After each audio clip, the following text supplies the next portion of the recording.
This episode of Southeast Iowa Today is brought to you by Griner Auto Body of Washington, Iowa, using state-of-the-art techniques and decades of experience to get your car back on the road after an accident. Car Doctor of Washington, Iowa. No matter who Frankensteined it, they can fix it, clean it, and customize it. McDonald Boneyard of Keota, Iowa, for all your farm equipment and auto recycling needs. For great food, it's your choice.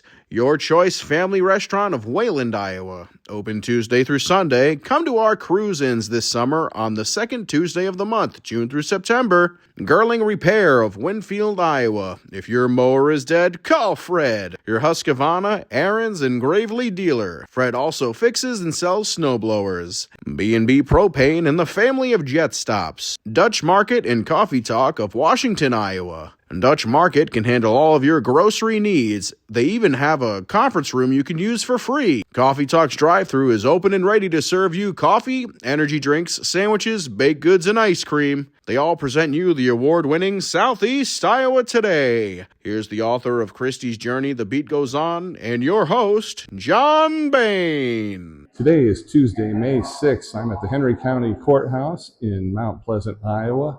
The Henry County Board of Supervisors held their third public hearing for the proposed wind energy ordinance.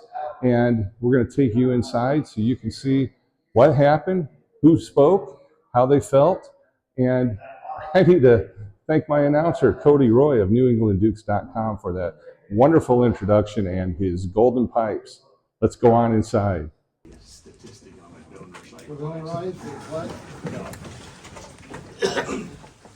Pledge allegiance to the flag of the United States of America and to the republic for which it stands, one nation, under God, indivisible, with liberty and justice for all. I will call this meeting in order of the Henry County Board of Supervisors on this May 6, 2025. The only thing on our agenda is for public hearing. Anybody who wishes to speak, if they would sign in now, please, if they have not. Otherwise, we will start this meeting. Motion to go into this. I'll make a motion to go into the public hearing. Is there a second? I'll second that. Any discussion? If not, all those in favor say aye. Aye. We are now in public discussion. The main ground rule for this, we will go in the order of you signed in, and it'll be a 3-minute time frame of those who are speaking. So, Steve, would you give us the names of who wanted to speak, please? First name is Don Briggs. Floor is yours, Don. I was encouraged to say a few words to you today, so I guess I will. I wrote my thoughts on paper so I could be sure and say what I wanted to say, and I could choose my words more carefully. These words and thoughts are my own. No one wrote this for me. My son lives in Indiana. To get to his house, we would drive through a large wind farm area. Everywhere we looked, all we saw was windmills. I thought that would make a good second income. I didn't know then what I think I know now. I was raised at a time when a person could believe what he was told. I tend to do that even today. When someone tells me something, I tend to believe them. The man came to my house to talk about windmills. I believed what he told me. He made a good first impression. He was very polite, very soft-spoken. I believed what he told me. I think he took advantage of me. He was a very smooth talker. Someone asked me if I had a lawyer to read the paper that I signed. I said no. I never thought of that. I thought the man was telling me the truth. I believed what he told me. Maybe he was, maybe he wasn't. I signed the paper, but I wish I hadn't done that. It was not one of my better decisions. I wish they would take their toys and go somewhere else. Des Moines County doesn't want them either. I understand. I'm done. Thank you.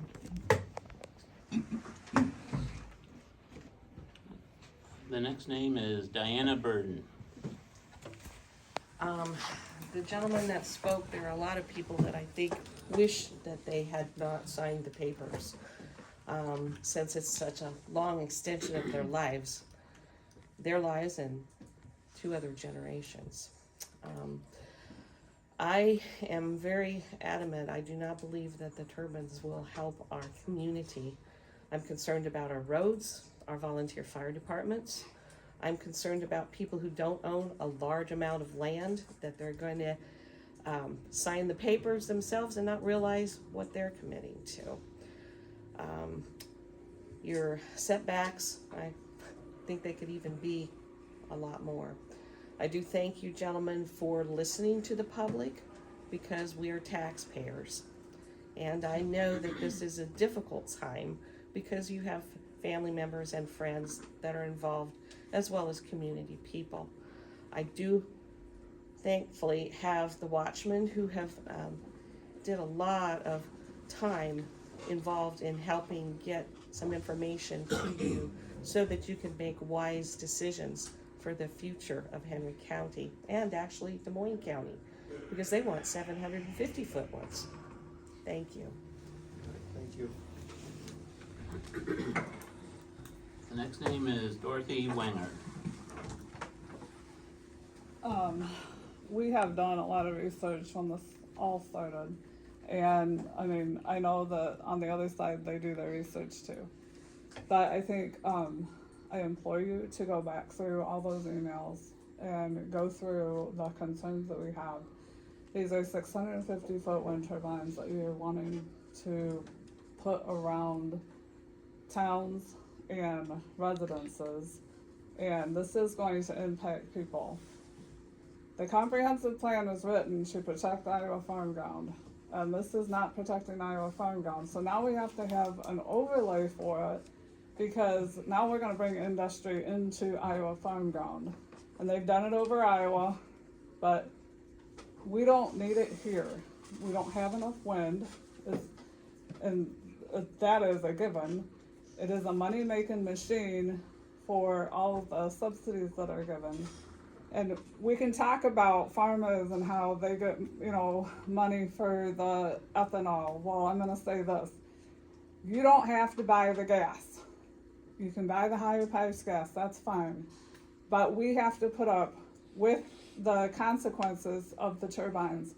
It affects the safety of the people, and it also affects the neighboring land and even the livestock. So I really implore you to go through the ordinances, but also the emails that Henry County has spoken, and they don't want it. Thank you. Next name is Brian Messer.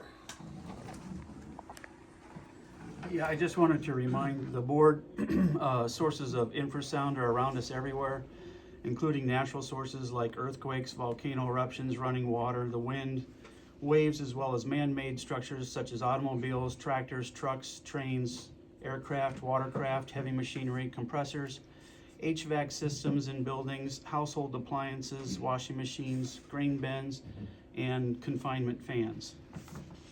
Kind of a reminder on that. So I'm looking over some of this proposed wind ordinance from the public.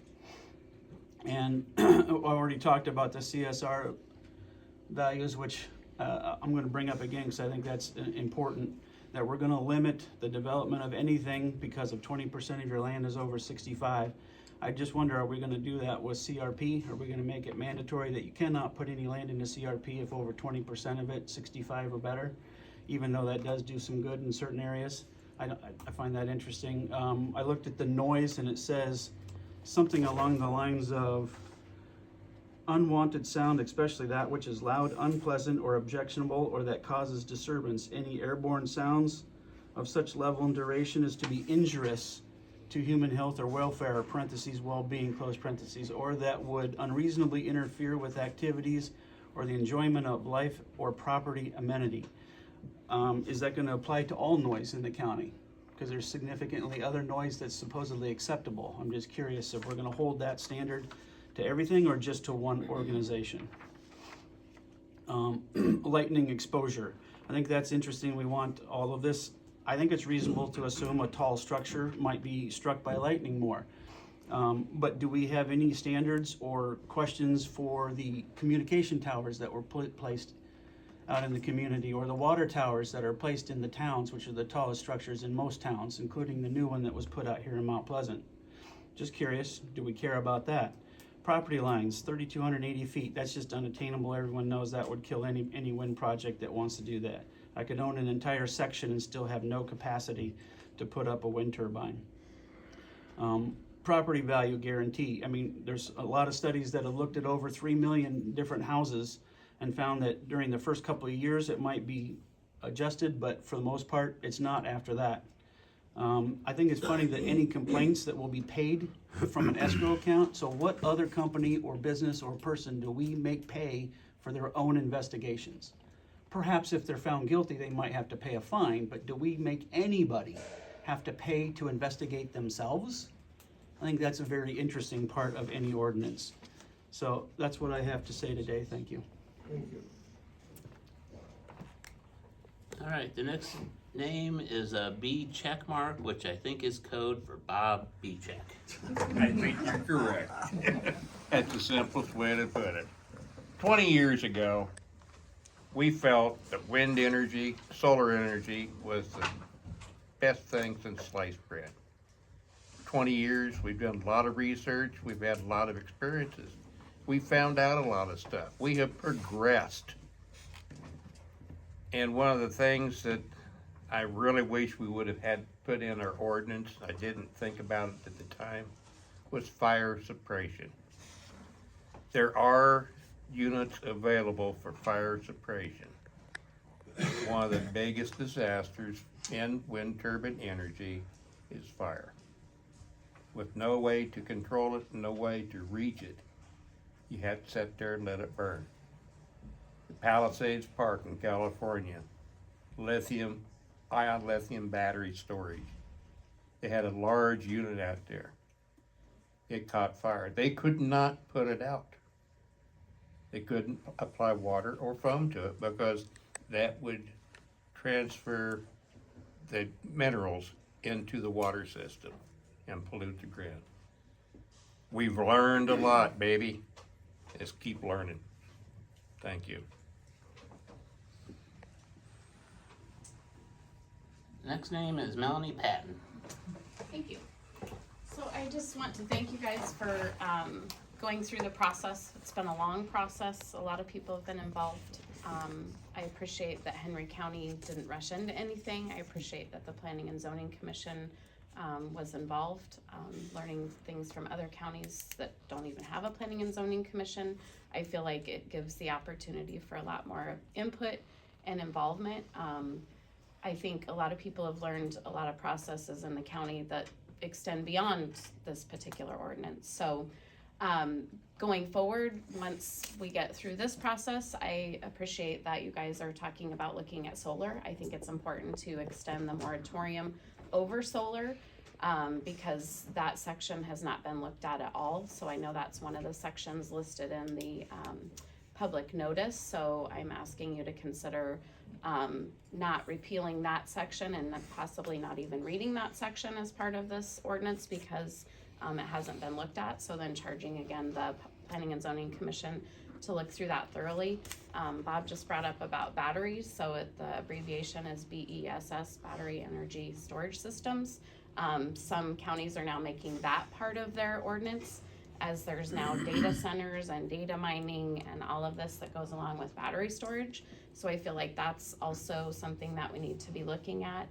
Small rural counties in Iowa are now dealing with those popping up in semi-trailers and portable buildings because of AI and all the things that go along with that. Like people aren't even aware of what's going on. They just find a property and they put them in.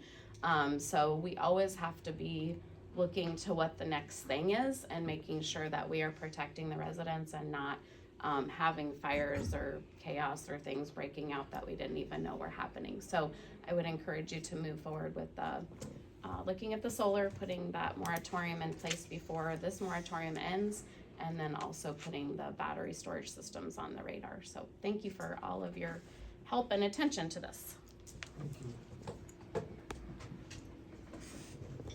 Next on the list is Bill Crawford. Thank you, gentlemen.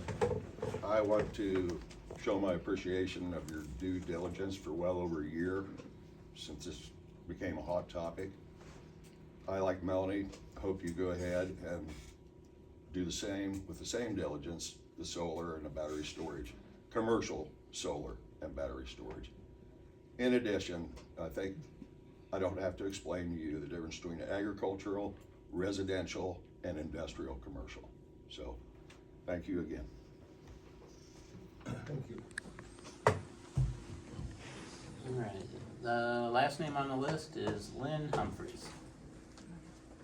All right, I'll come over here, so not looking up when I was here. So thank you again. Being last, sometimes all the comments have already been said, but I want to reiterate again with the appreciation, because I know there's been a lot of time spent on behalf of everyone here in this room, and especially the supervisors newly coming into this. We appreciate all your time. Again, as it comes to the ordinance and spending the time on that, we appreciate that, and the measuring twice and cutting once is important in this, because as was said, we're talking about generations and generations to come before this could be even looked at potentially to be changed with some of the contracts and some of the things that will be in place. So that's highly important. Also, I'd ask you to look, as you're looking at what the balance sheet says, or what there may be in place for monies coming in, I think you need to also consider the fact that there are many monies that maybe aren't showing up on a balance sheet, people that are impacted with things we don't know yet. You know, we know property values are a concern. That's got to be there. We know there are many other things, but also I think it's the impact on the people in the community, the people that you represent, the people that are asking for your support, those that are supporting all the infrastructures. I look around this room and I know how many of these folks are volunteering in their churches, at Old Threshers, making the infrastructure of this community work, and how they might be impacted, and how as a result those things might be impacted. So again, sorry Donnie, I almost hit you. I would ask you to just consider all those things. So thank you very much again to everyone that's been involved in a process that we didn't anticipate, but I think everyone's responded very admirably too. So thank you. Thank you. Joe, you had anything to say at all? Just, if you're gonna make any, changes or updates, I'd like you to refer to the numbering system in this document, just to make it easy to keep track of, and, if you can put any changes into motion, so we can get them in the minutes, make it easier to keep track of, that would be helpful. Going forward, we will have, on Thursday, will be on our agenda, our first reading of this ordinance, and the following two Thursdays, the 15th and 22nd, and the 22nd will be the final reading of the ordinance and decision being made. I have asked Joe to make more copies of these and be available Thursday, and there'll be some in the auditor's office later, and also we'll have them here Thursday. Even if we could make some today before, if anybody wants beforehand today, we'll get more copies made of this. So you'll have something to refer to as we go about our discussion on Thursday. Will that also be posted on the website? I am not a poster of the website, so I do not know. Can you do that, Joe? I can. I gave it to you guys quite a while ago and asked you to let me know when it was ready to go online, and I've never. I think with the corrections you and I received it. talked about, it's probably ready. This is Ready? Okay, yeah, I've just been waiting for somebody to put it up, so. Yeah, I think you're there was ready. probably I do. I This do is have- the latest, greatest version. We need to Yeah. make I sure that do this have one 4 or is. 5 little. I discussed it with you. Yep. There was a reference in the original Watchman document that's unclear, and it'd be nice to get that, cleared up so I can make sure that's, ready before we put it on. man, I have it highlighted on this one. It was a, P, something. there was a P dot D, it was a reference to another section, and the reference was a section P and then dot D, which didn't make a lot of sense. Okay. P, see if I can find it in this one.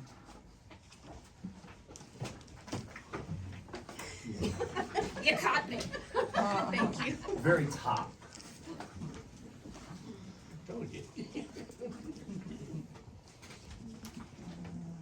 Is it highlighted in that copy? This is an old copy here, but it might be highlighted in that copy you guys have, it's in yellow.